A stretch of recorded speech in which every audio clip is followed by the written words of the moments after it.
let me ask you a question. How long do you think someone can stretch out? I am not starting my video. How long do you think stretch out suspense? That's the question. That's what I'm asking. That's gonna. Do not take that statement out of context. This is the internet. They're gonna do it, aren't they? They're gonna do it. Anyway, welcome to a video about suspense. How long can you stretch out suspense? That's the question I wanted to ask. This is not going to start the video. Hi, hello, and welcome to the video. My name is Dan Han. This is Overthinking Media. If you love horror, if you love overthinking, you love games, this is a video for you. Or if you're just a game developer for some tips, this is a video for you as well. Today, we're talking about suspense in horror. When it comes to suspense, I believe the golden rule is, in horror, the game should always make you feel as if something could happen. But the crucial part here is, and game devs, come here, right. This is the crucial part that I really want you to listen to, and I really want you to absorb. Nothing needs to happen. It just needs to make the player feel as if something could happen. Once again, nothing needs to happen. You just need to give the feeling of something that could happen. Dead Space is a game that absolutely nails this concept. And I do want to talk more about that. But I have an entire video dedicated just to Dead Space, so I talk about it in that one. So go check that out. It's kind of a sister video to this, I guess, in a way. Basically, in that video, I talk about Dead Space, what it did right and what it did wrong. But because I talk about Dead Space in that video, in this video I want to talk about Never-Ending Nightmares, which is a small indie game created by one guy, based off what he personally experienced during his depressive and OCD episodes. And if you haven't played it yet, most of the games I recommend in my videos, there should be a little thing like, this game, go play it, by the way. Because, yeah, this game, it's October, it's Halloween. This is a good experience. It's reflective, it's enjoyable, it's a fun, fascinating game, but it's also one of those games where you go, I walked away from this with stuff to think about. Okay. However, there is a section of the game which consists of multiple locked doors that you can look through. And as you do, you just, like, it's a horror game. You look for a door, you know exactly what's going to happen. You look for a door and, jump scare, whoa, scary. So you walk up to the first door and you look through it.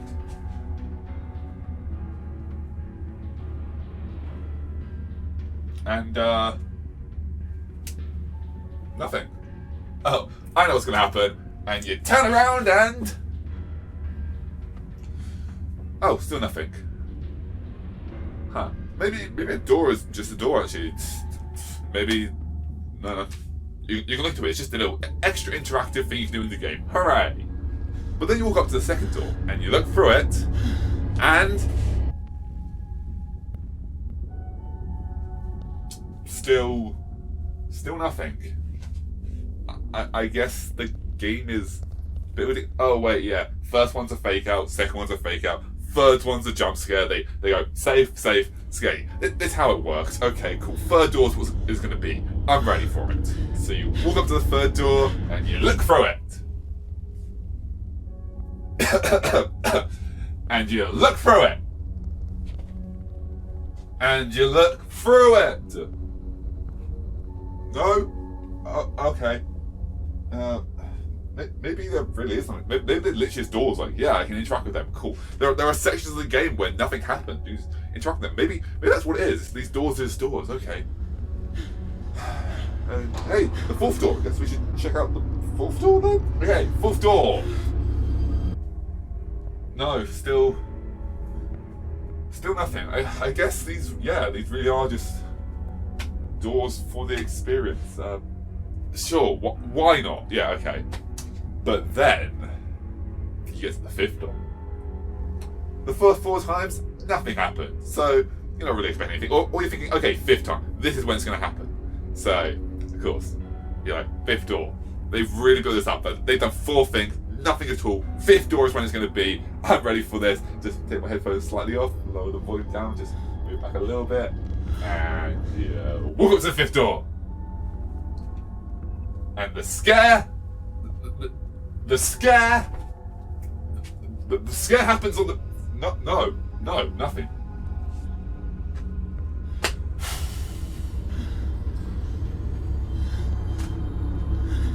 Okay, cool. But then you walk up to the sixth door. You have to That's when the scare gets you. Sixth door. 6 doors. Took 5 doors to pay for nothing, and the 6th door happens. That was good. That was clever. Well done, game. Good on you. This is great because the game just builds up to it. You never knew which door was going to be the scare. Like, yeah, it's a horror game with doors. You know one of these doors is going to be a scare. It's obvious. Like, eventually it's going to be a scare. But you don't know which one. What's really amusing about this, though, is checking the doors, completely unconnected to the game. You don't have to do it. You can go, hey, doors. I'm going to keep walking. The game doesn't make you look through the doors to progress. There's no hidden message on one of the walls written in blood that you need the key code or something to unlock a door. No, you just walk right past them.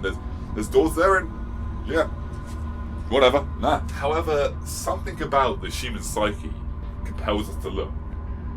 And I think that's actually in line with the game, because the game is a representation of OCD. But as the player, you don't actually have to look in the doors. You just walk past it. That could be a fun, interesting concept for another video. Oh. But this is what so many horror games get wrong. Is that the threat is always a threat. More on that later though. Back to Neverending Nightmares. The way the game achieves this feeling of constant suspense and uneasiness is you as the player know you're playing a game made by a team, or in this case a single person, with the intent to scare you. So you never feel completely safe because you know this game was made by someone thinking about players and thinking about how to scare them. Once again though, on a side note, if you haven't played Neverending Nightmares yet, please do play it.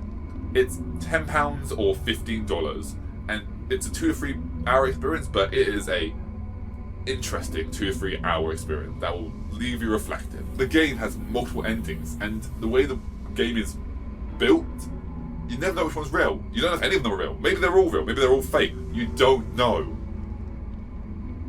Actually, they can't all be real because that's very contradictory. Still, you don't know which one is the real ending, and that's what's so impressive about the game. I mean, there's many things impressive about the game. The game is amazing, but that's just one of the many great things about it. So go check it out. Once again, 10 quid, 15 quid, or just go watch a Let's Play because it's worth experiencing. It's a good game.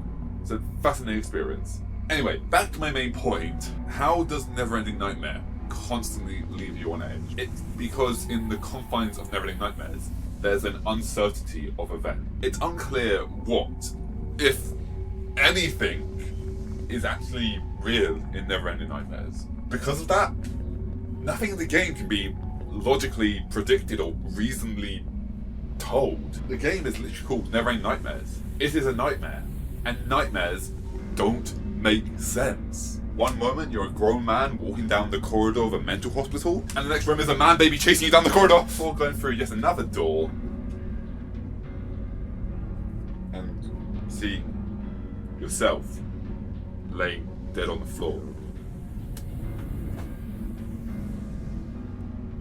Also, the man baby thing's no longer chasing you, but this isn't the room connected to that one.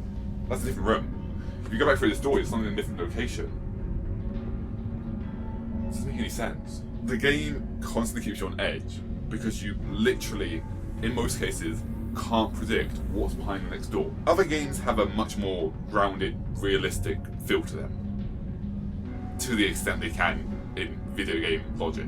If you're playing a more grounded, real game, perhaps there's a moment when you're locked inside a room and there's 2 different doors. You're like, I'm going to try that door first.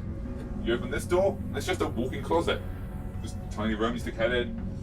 Yeah, it's just a tiny closet. Nothing really of note in there. Close the door. Try the other door, you open it. Yeah, this is the way to go. This way. Cool, because that's how realism works in games. I mean, the closet could have had a secret exit or a hole in the roof you could have snuck through, or moved the clothes and found Narnia or something, but no. That's just a walk-in closet. you can maybe pick up an item, pick up some supplies, maybe find a health item, whatever. That's just an empty room. That's where you need to go. You work in this room, you gotta go that way. That's the only way to go. Never-ending nightmare logic though is, okay, I'm looked in the room. Okay, it's a walk-in closet. There's nothing here at all. Okay, cool. Guess it's that door then. Open the door and it's just another walk-in closet.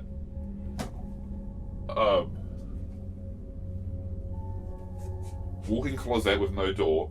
Walk-in closet with no way out. What? You try the door again? Yeah, it's just another walk-in closet. There's really no way out? No, literally. Just, there's, like, you look around, you press any buttons, you press all the keys, maybe there's like a secret thing you'll press. No, just nothing. Nothing at all. Okay, sure, whatever. So you open the other door and suddenly that leads to a forest. That was a closet. Like 20 seconds ago, right? That was a closet. That was a closet. That was a walk-in closet. I know that for a fact. But now you open the door and suddenly there's a forest you have to go through. Okay. However, all of a sudden, as you open that door to go into the forest, out of that tiny closet that clearly had nothing in there that you checked, you extensively checked, there was definitely nothing in there. You open into the forest and suddenly, man baby comes running through the door and starts chasing you out.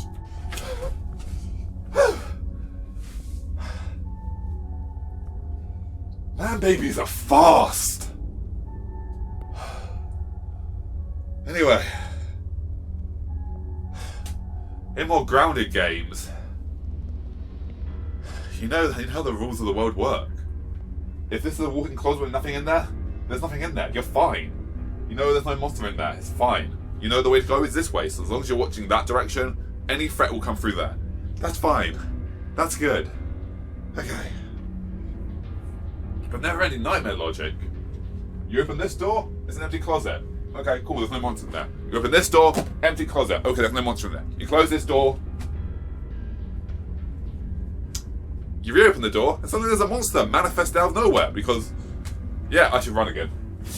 Suspense is the actual precursor to the actual event. Bet you thought I was going to come in from over there. Nah, got you. The game can have the suspense without the event, though. Often, this helps to instill a feeling of dread or uneasiness or fear prior to the event. It allows an event that only lasts like a second to have a build-up. Like maybe it's a jump scare. What happens? Jump scares! Oh, moment's over.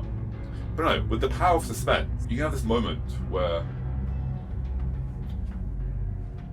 there's a long, dark corridor that we have to go down that, right? Okay. And down the corridor you kind of hear the monstrous noises and it's clear there's something in there. Okay. So you start walking down the corridor. Maybe a bit slow because you don't want to be jump scared. But you start walking down the corridor. Start. There's going to be a jump scare. I know there's going to be a jump scare. My heart rate is starting to like speed up a little bit. I'm on edge. I'm ready. Come on. Just keep going. Keep going. Keep going. Keep going. Jump scare. Okay, cool. Oh, heart's beating fast. Moment's over. Heart rate's slowing down. Okay.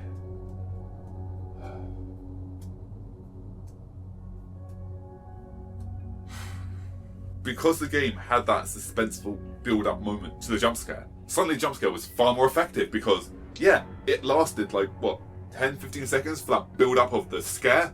Whereas if it's just like, there's the the dark corridor I have to walk down. The jump scare already happened, though. I didn't really have time to process that. Right, that was supposed to be scary. Yeah, it scared me for a second. Right, right. Yes. Scared. I'm scared. Right. I'm meant to be scared. Right. Yes. I'm just more confused than anything right now, actually. Corridor. Down the dark corridor, I guess. La la la la la. Can I get another jump scare? Is it? Jump scare. Oh right, yeah, there was. Okay, right, yeah. What? But hey, if you want to hear more about my thoughts on jump scares, go check out my video talking about jump scares. So the question is, how can games use suspense to keep the player on edge? There are some simple, easy to use tricks that can be very effective if used and implemented correctly. There's the simple use of the single lit door at the end of the corridor. There's the lights flickering for just a few seconds, making you feel as if something is going to happen. There's having the item you need right at the end of a long, dead-end corridor with doors that open and anything you can jump out at. There's having sound effects beyond your vision. Having creaking from the wall. Have something fall off the wall or shelf. It's unclear why it fell. Have the long, dark corridor you have to walk through where there may or may not be a jump scare. Have the build-up to what could be a jump scare without ever needing to actually use the jump scare. These are just a few of the many game mechanics that can be used to make a player feel suspenseful and on edge. Giving them that feeling of uncertainty as to whether something is actually going to happen or not. Any one of those mechanics could be a precursor to a scare, but just as easily they could not be. It could be that the door at the end of the long corridor with a single lit light, that's just the way you need to go. The game's guiding you. It's like, hey, here's a light, all the other doors are dark, head this way. That's the way you gotta go. That's all. Or it could be the fact that as you walk close to the door, suddenly a shadow runs underneath it. You see something walk past it. Or even, tried and true, as you walk up to the door, suddenly something jumps out of it and you go run back down the dark corridor. The light's flickering for a few seconds. It's an old place. Maybe the light switch on the fritz. Maybe the generator's going. Maybe dozens of reasons. Maybe the lights are just old.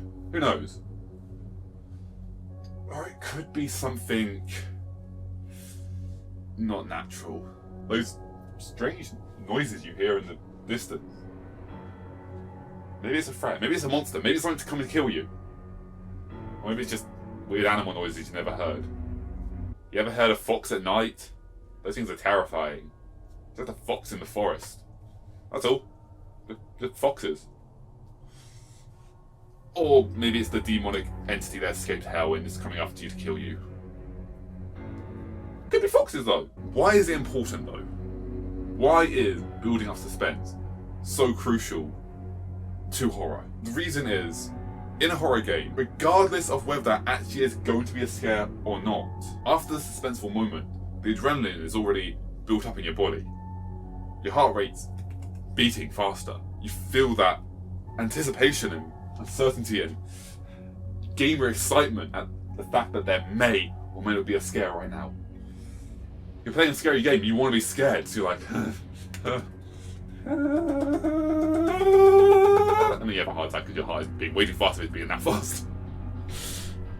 Moving on, this should be the main objective of the game. And I don't mean the main objective of the game for the player, like, oh, save the world, turn on the generator, save your loved one, whatever. I mean the main objective for the physical game, the objective of the game that was written, is to give the player an enjoyable, memorable experience. Granted, very few horror games are actually enjoyable, but you know what I mean, right? Like, even if the game leaves you broken and crying and sobbing like a meth because the ending just broke you because how good it was, to an extent, that is an enjoyable experience because you have experienced art that has been so good it's left you feeling like this. So it's like really enjoyable to sob and cry your eyes out and like get all sad at the end of games like Valiant Hearts because that game, man! Oh, but God, that game with such an enjoyable experience. Once again, if you haven't played that game, Valiant Hearts, go and play it. You will cry. Straight up, just give you a warning right now, the ending will break you. The ending broke me. Back to this video though. The enjoyable fear I'm referring to is the feeling that as you walk down that long corridor, you have this feeling that at any moment, the chainsaw-wielding maniac demon creature could jump out at you at any moment. You're like, okay, it's gonna happen. It's gonna happen. It's gonna happen. And you're ready for it. Like, you're scared. You're like, oh, I'm gonna have to run, but oh, if he arrives, it's gonna be young. I have to run. Okay, cool, right. So you're ready for it. You're scared, but you're enjoyably scared about it. So you're walking down the corridor, and at any moment, one could just jump out at you and start chasing you. It's scary. However, just as likely, as you walk down this long corridor, nothing's gonna happen. It's literally just a long corridor. Like, yeah, horror games, long corridors, there's a attachment of like, oh, something scary is gonna happen in this. But hey, it's just a long corridor in this case. I mean, the 3 corridors from now, yeah, you're gonna get chased by a chainsaw-wielding maniac. That's gonna happen. But this corridor, nothing. I mean, yeah, you've been chased down like 2 other corridors throughout the game by a chainsaw-wielding maniac, but hey, maybe not this time. But since you've had that past experience, you're like, okay, cool. Corridors, long, chainsaw-wielding maniac, not good. So you walk down the long corridor and you're like, my heart rate's beating, but I'm having a good time because, this is fun. It's scary, but it's fun, and I'm ready. I'm ready for it. However, the threat doesn't need to be massively ominous. Like, there are simple threats that are just scary. There are simple things that are not scary, but in the feeling of suspense, are very scary. Have any of you ever played the game Splat? You know, the game with like turning the crank and there's like cream in your face? There is nothing scary about that. Oh no, Splat. Oh, I got cream in my face. Nah. Yeah, that was a fun little game. There was nothing scary about that, but the amount of fear and adrenaline you feel while playing that game, when you put your face in it, you see the cream, you roll the dice, or spin the spin or whatever, it's like, you got to turn the crank 4 times. 1,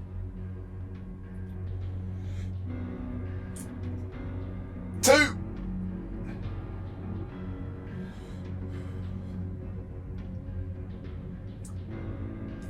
3,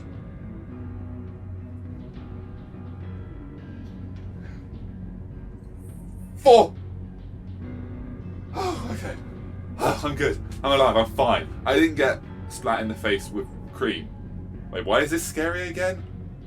Oh, it's not really, is it? But that moment where you're turning the crank and you could get splat, it's terrifying. And regardless how old you are, whether you're young, old, middle-aged, or any age between, when you're playing that game, that moment where you're turning the crank, it's scary. Sure, the actual splat only lasts like, moment's over, cool, whatever. It's not scary. And after the splat, you're like, okay, yeah, I got splat, whatever. But that moment up to it, you're like, no.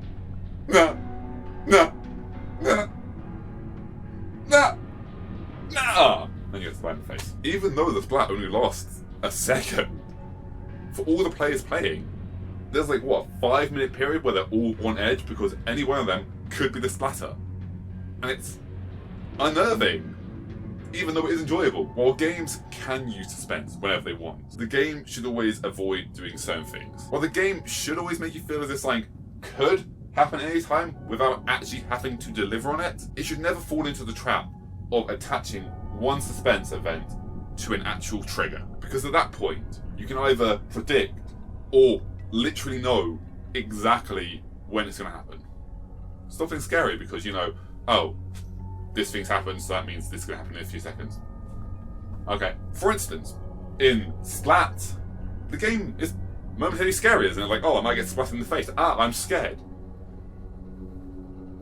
Gets a lot less scary once you know that the like crank mechanic thing, it clicks on every 9 splats. That's what happens. It has a little mechanism.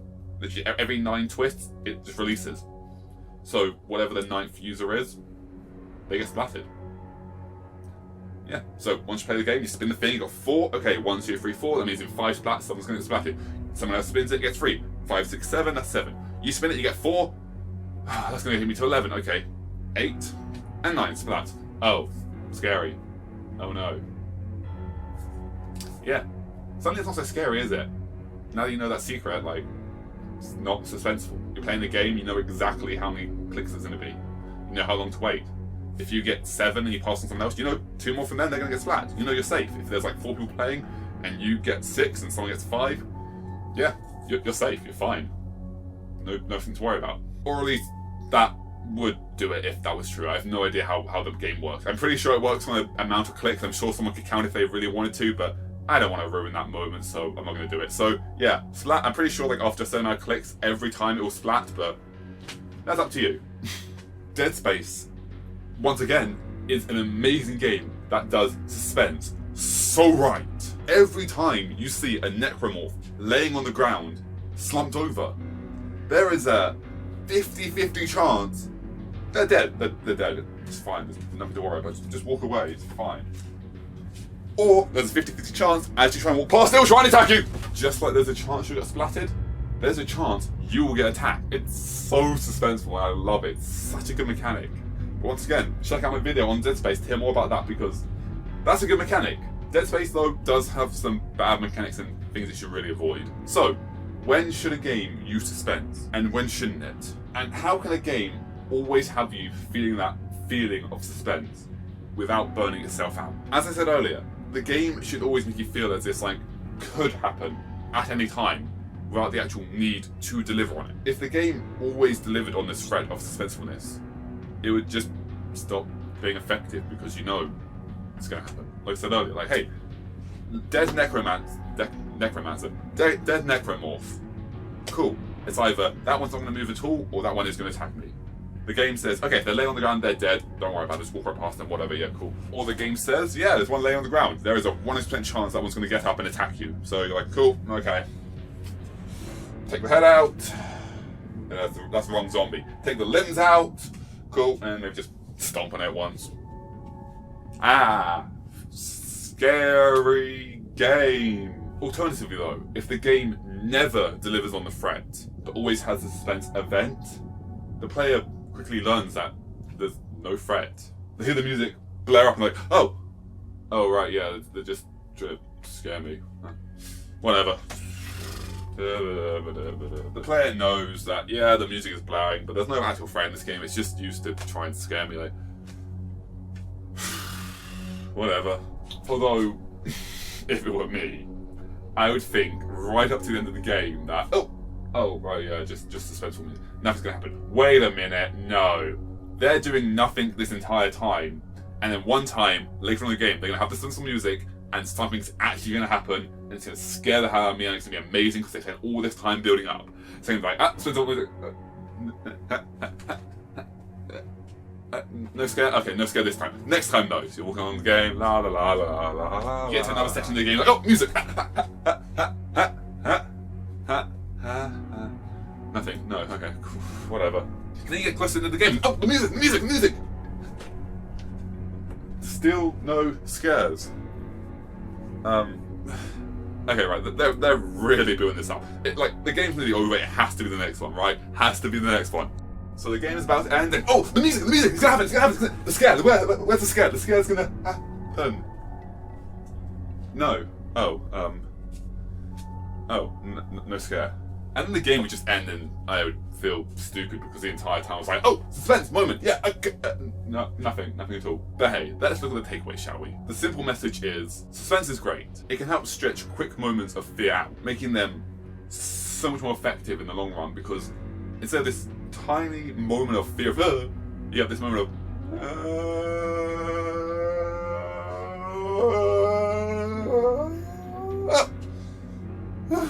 scary. However, the game needs to have the chance that the suspense is leading to a threat. Otherwise, it just stops being effective. You hear the music and like, music, yeah, cool, whatever. But if the game has this 50-50 chance that there is a threat, you hit music,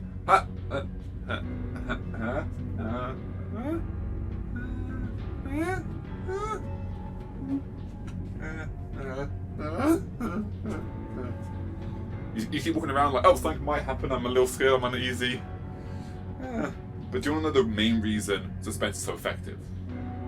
It's because the concept of unknown factors, which is when well, I have an entire video talking about it, so go check it out actually. If you want to know more about it, check out the video on unknown factors. Until now, right now. Until then, thanks for watching. I'll see you next video. Bye.